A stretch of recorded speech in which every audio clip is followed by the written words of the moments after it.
Hürmetli vatandaşlarım, bugünkü leksiyemizi başlayımız. Leksiya adresi de hazır oldu. Washington'dan sözleyimiz.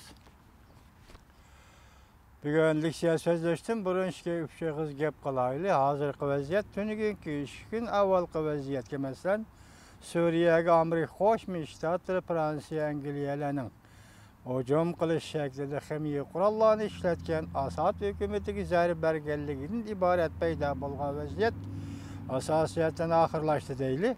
Endilikda Amerika Qo'shma Shtatlar bilan Junxo Xalq Jamhuriyati o'rtasidagi savdo munosabatlari hozirgacha savdo urushi deyilib kelayotgan mushundaq bir vaziyatdan o'zgarish bo'ldi. Eliqi boj qo'yish, tangshash deganlar bir tarafda qilib, Amerika Qo'shma Shtatlari tunugillardan Jungoning Jongshin, ya'ni Jungoning faxriy deb ataladigan yuqori texnikalik fan texnika shirkati Jongshin shirkatini jazoladi.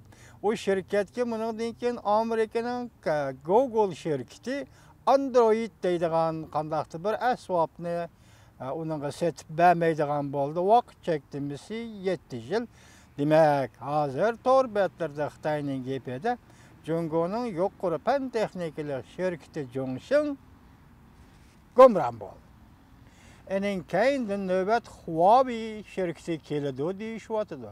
Uning keyindan navbat Alibaba shirkati keladi deyishyapti. Mushu 3, 4, 5 shirkat dunyoviy shirkat Jungoning g'ururi deb ataladigan shirkatlar.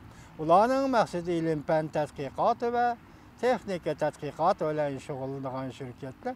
Demak, bu yerda inchki bir gap bo'libmi, Jongshin fan texnika shirkatiga Jungoning Amerika Qo'shma Shtatlarining Google shirkatining Android deydigan shundaq muhim bir asbob bilan ta'minlaganligi bu gap qaltis gap ekan vatandoshlar. Hozir shu bekor qilindi. Demak, bu shirkat hozir taqilish oldiga kelib qoldi. Buning uchun Jungoning bayonotchisi Hua Chunying bayonot e'lon qilib, agar Amerika bunday qiliqni qilaveradigan bo'lsa, biz u vaqtida qat'iy holda qilichimizni yalang'ochlaymiz deb bayonot e'lon qilib javob berdi.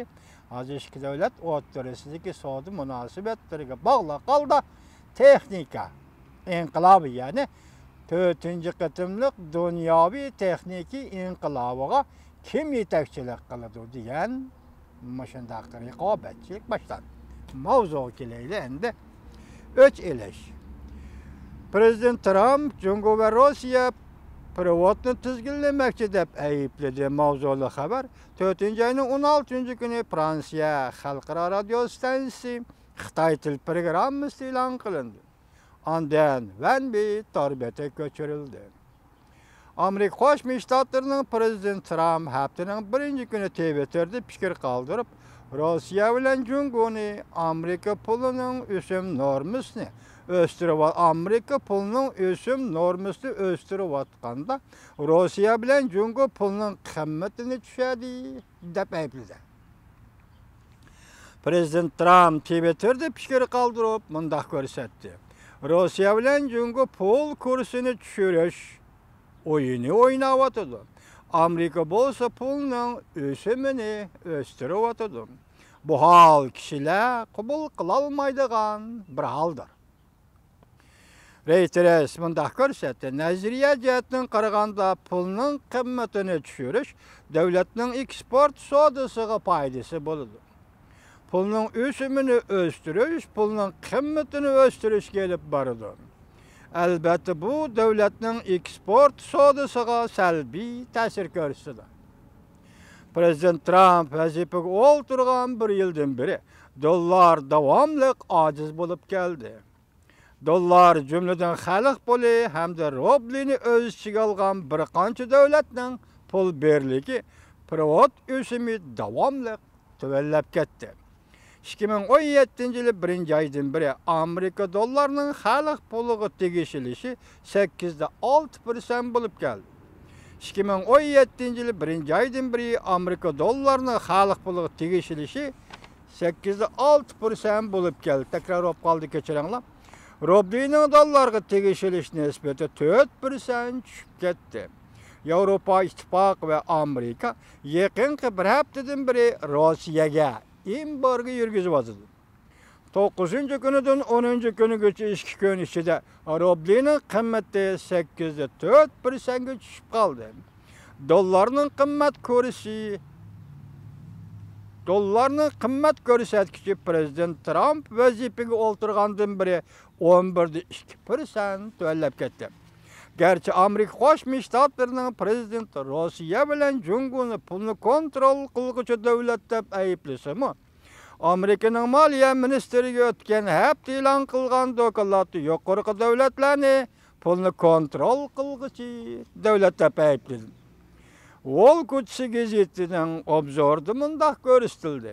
Mablag' solg'uvchilar yer shari savdosi va o'sim miqdori vasiyatidan ansiramoqda. Rossiyadan tortib Shangangacha pul birligi ta'virnishga boshladi.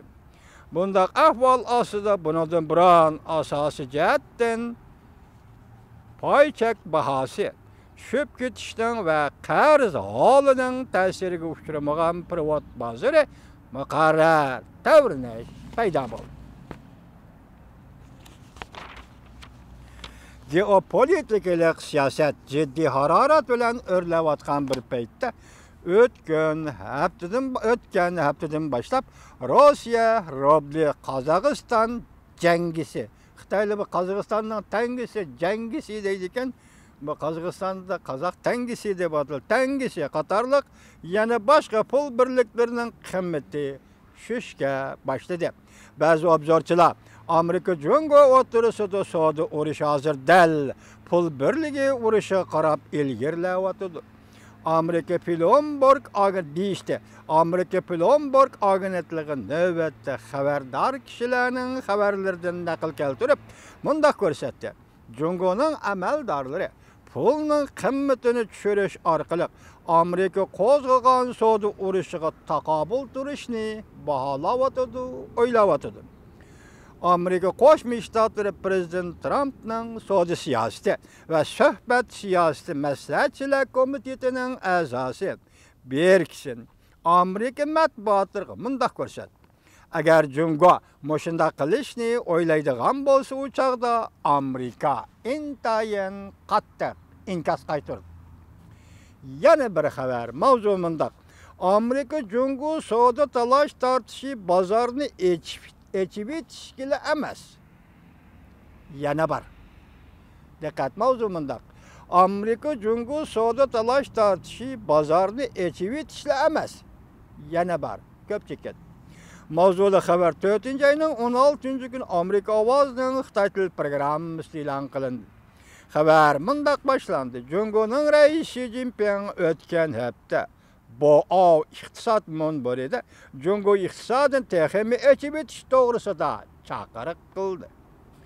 Jungo Amerika savdosi ansirashlarning cho'nqurilishiga erishib, xabardor kishilar mundaq ko'rsatdi. Jungo Amerika savdosi talash tortishning qanchalik og'ir darajada ekanligini tushunadiganlar ko'p emas. Xi Jinpingning so'zlaganlarini sinoq tajriba qiladigan vaqt yetib keldi. Amerika G'arbiy Tinch okean doimiy komitetining nopozliq tadqiqotchisi Manning Osiyo obzori jurnaliga mundaq yozdi. Agar Xi Jinpingning so'zlari uning iddiasini aks ettirib beradigan bo'lsa, undaqda Amerika bilan Jungoning jiddiy suhbat o'tkazishini ilgari surdi. Manning mundaq ko'rsatdi. Ko'p kishilar Amerika Jungo savdo talash tortishning og'irlik darajasini bilmaydi. Savdo talash tortish bozorni echib etishning normal darajasi emas. Yuqori miqdorliq savdo qizil raqami va yoki ashinda mahsulot masalasi emas. Balki 4-qatimliq dunyo sanoat inqilobiga kim yetakchilik qiladi degan masaladir. Balki diqqat vatandoshim. 4-qatimliq dunyo sanoat inqilobiga kim yetakchilik qiladi degan masaladir. Demak, bu Amerika Qo'shma Shtatlari bilan Jungo o'tirisidagi savdo masalasi amaliyotda balki bu 4-qatimliq dunyo savdo inqilobiga kim yetakchilik qiladi degan masaladir.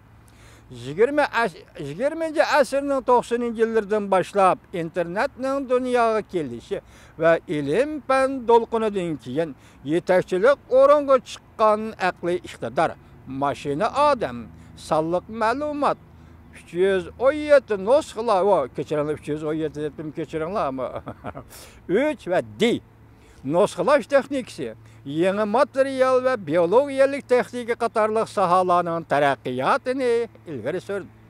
Bula yer şari iqtisad tərəqqiyatının halqılıq küçü bulup qaldı. Demək, 4-cü qatımlıq dünya sanaat inqilabı kimi təkçilik qıldı. Yəni təkrarlayımız, 4-cü qatımlıq dünya sanaat inqilabı kimi təkçilik qıldı. Yani bu iş bugün Amerika Qoşmuş Ştatları ilə Cungo oturusu. En mühim mesele.